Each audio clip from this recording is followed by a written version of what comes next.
সবচেয়ে গুরুত্বপূর্ণ খবর এবং সবচেয়ে উল্লেখযোগ্য খবর এই মুহূর্তে এটা যে ব্রেকিং নিউজ আমাদের কাছে রয়েছে সেটা হলো কলকাতা পুলিশ সূত্রে এটা জানা যাচ্ছে। সেটা হলো যে ধর্ষিতা এবং যিনি মার্ডার হয়েছিলেন যে ডাক্তার, সেই মহিলার ময়না তদন্ত রিপোর্টে কিন্তু তার দেহে কোনো রকমের ফ্র্যাকচারের কোনো উল্লেখ নেই। আবারও আমি জানাই আমাদের দর্শকদের যে ময়না তদন্ত রিপোর্ট লিখিতভাবে কলকাতা পুলিশের কাছে এসে পৌঁছেছে, কলকাতা পুলিশ সূত্র জানাচ্ছে যে তার দেহে অর্থাৎ ওই ভিকটিম ডাক্তারের দেহে কোনো রকমের ফ্র্যাকচারের কোনো চিহ্ন নেই। যদি অসংখ্য ব্রুইজেস মার্কস আছে সেই সম্পর্কে বিস্তারিত উল্লেখ করা হয়েছে, কিন্তু কোনো বোন অর্থাৎ কোনো হাড় ভাঙার কোনো উল্লেখ নেই। অর্থাৎ ময়না তদন্তে ওই মহিলার দেহের কোনো হাড় ভাঙার কথা উল্লেখ করা হয়নি।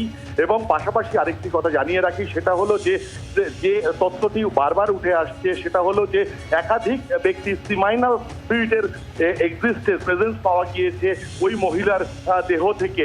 সেই সংক্রান্ত বিষয়ে এক্সপার্টদের যেটা ওপিনিয়ন, বিষয়টি সম্পূর্ণভাবে জানার জন্য ডিএনএ প্রোফাইলিং করার জন্য পাঠানো হয়েছে, ডিএনএ স্যাম্পল টেস্ট করতে পাঠানো হয়েছে সিমাইনাল ফ্লুইডের।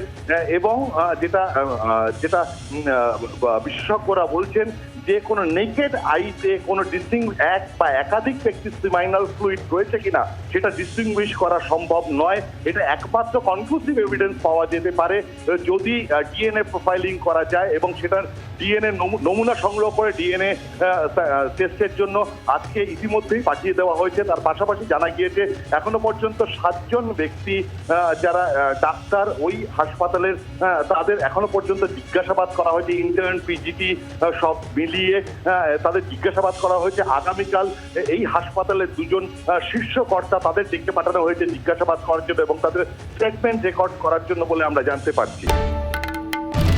বাংলার আওয়াজ, বাঙালির আবেগ, জি 24 ঘন্টা।